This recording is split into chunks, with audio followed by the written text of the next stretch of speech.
Top of the night, everybody. TGIF on this happy Friday. So those of y'all that's fans of Kung Fu, right? Kung Fu movies, martial arts, cinema, and stuff like that. Most of y'all should be familiar with the history of samurais and ninjas, right? So samurais usually is well-dressed warriors with a code, and they move very honorable. Like a samurai, if they're challenged to a one-on-one, they usually accept the challenge because, according to samurai theory or creed, call-outs is mandatory. And most samurais, if they lose like a fight, they'll be honorable, and then they got like this ritual where they kill themselves. You know what I'm saying? And it might sound strange and foreign to y'all, but under their code and lifestyle, it's integrity. It's like a thing to do. So most samurais is always like well dressed. They real skilled warriors and stuff like that. And usually they top arch nemesis be ninjas, right? Most ninjas is sneaky. They're thieves. They like to creep when everybody sleep. Ninjas don't have no rules. They do whatever they got to do to win. They use bombs, knives, weapons, stars, ninja stars, tricks, gadgets, magic. Ninjas just want to win. But ninjas is like slime balls. Most of them is like low lives that learned assassin skills. And they're under a code and a creed, right? But their creed is like, it's just like real, it's just real like, they from a callous creed. It ain't honorable like the samurai's creed, right? So ninjas and samurais is usually enemies. And sometimes, ninjas is mercenaries also. They can be hired to kill. They trained assassins. And sometimes they'll go to war with Shaolin, with the monks and them in the Shaolin temple and stuff. But I say that to say what? So now in New York City, oh, one more thing. And some ninjas, a lot of ninjas, when they fight alone, like one-on-one, they still have skills and they still use gadgets and tricks. But it ain't like extremely maximized brutal like how when they move in a bunch. Because they move, they like hyenas, they like jackals. So anyway, you have a lot of individuals in the city, mostly black and Latino young brothers, that took on the characteristics of wearing ski masks all the time. Like they think they're ninjas, right?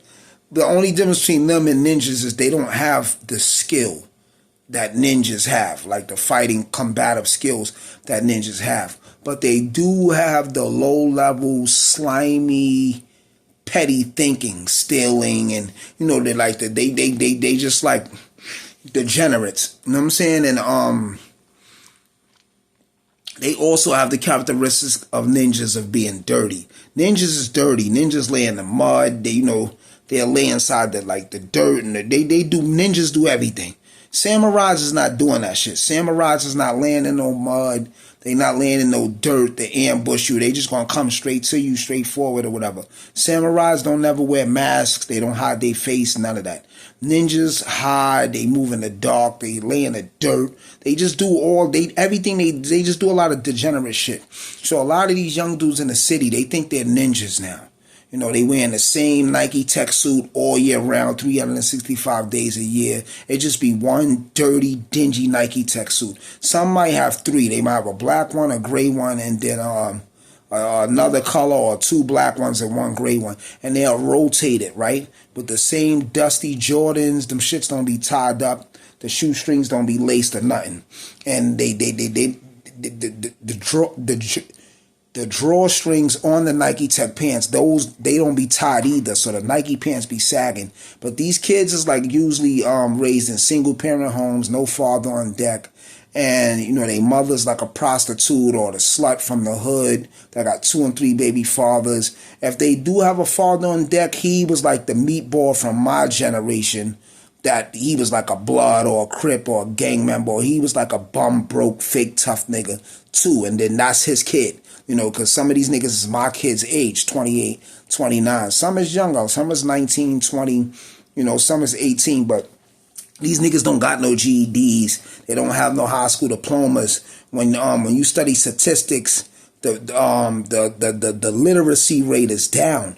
A lot of black boys is failing in school. They dropping out. They're uneducated. They don't have comprehension skills. They have fifth grade reading levels. Not saying you can't be successful with a fifth grade reading level, right? Because Mary J. Blige didn't have a GED, Nas didn't have a GED, and you know they was prosperous, but that was due to their talent. Even though they didn't have good academics and educational skills, they had talent. They had talent to compromise, to supplement for where they was lacking at, right? But you know, a lot of these kids is untalented. They out of shape.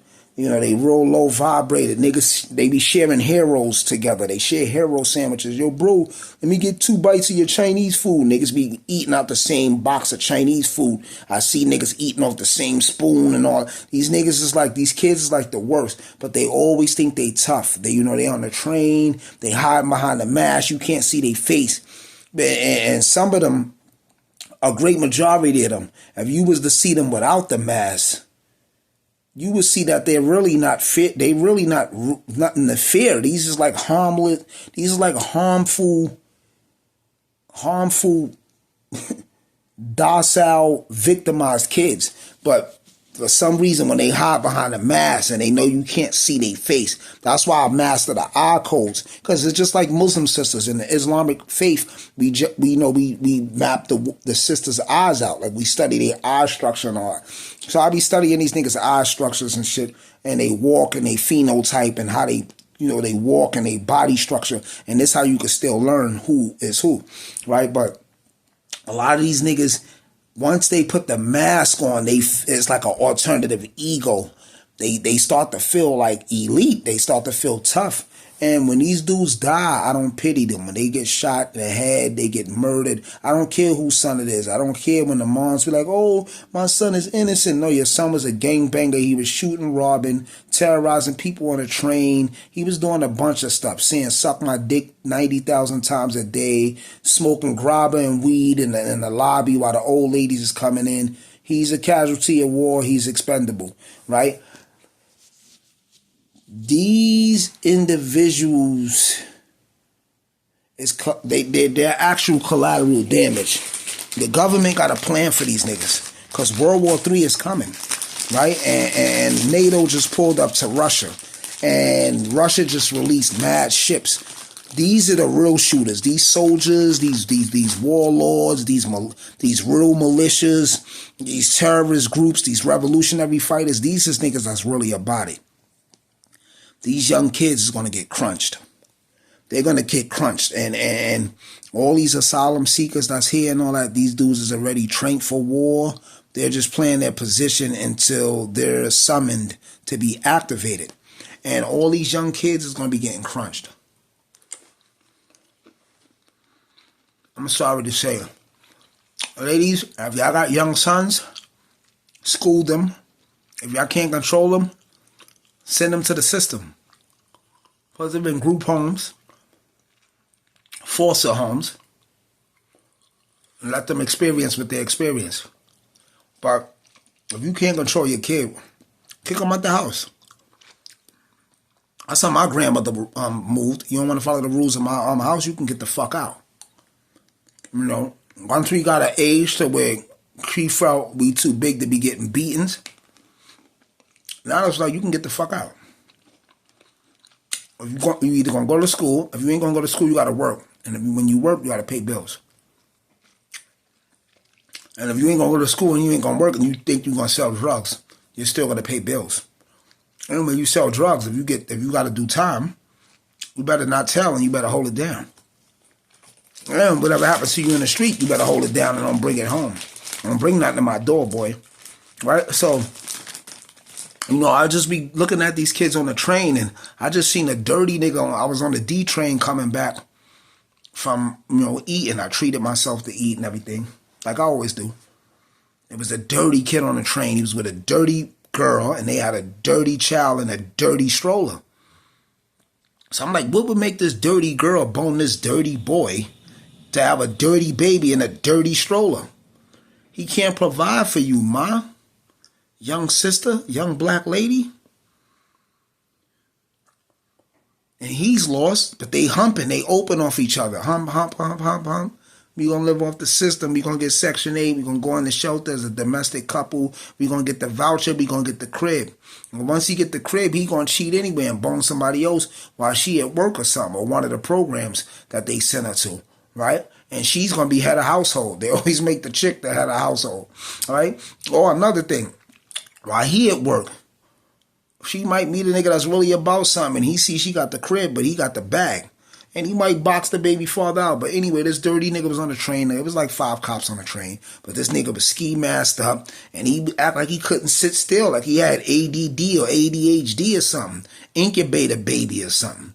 You know, so y'all got to remember, people, when they had all them DVDs out in the late 90s, early 2000s of all them chicks that was blood, when the blood rate, when the blood surge happened, and you had a lot of people in Scarface for Life, them DVDs and all them type of jail shits, a lot of them chicks that was blood was prostituting.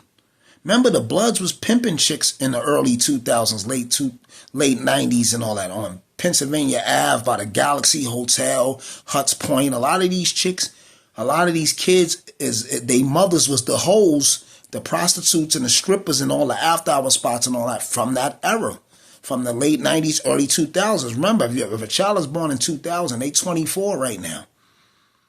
All them chicks that was on all them DVDs in the early 2000s, late 2000s, late 90s. All them chicks that was in Black Tail magazines, stripping in the Wedge, the Golden Lady, Harry's Triangle, all them prostitute, dirty sleazebag bitches. These is they sons.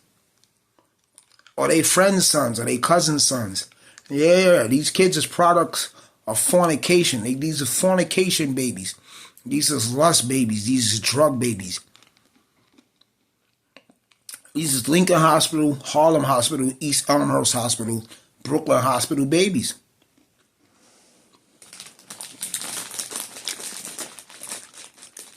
What's the solution? You gotta just stay out their way, let them die.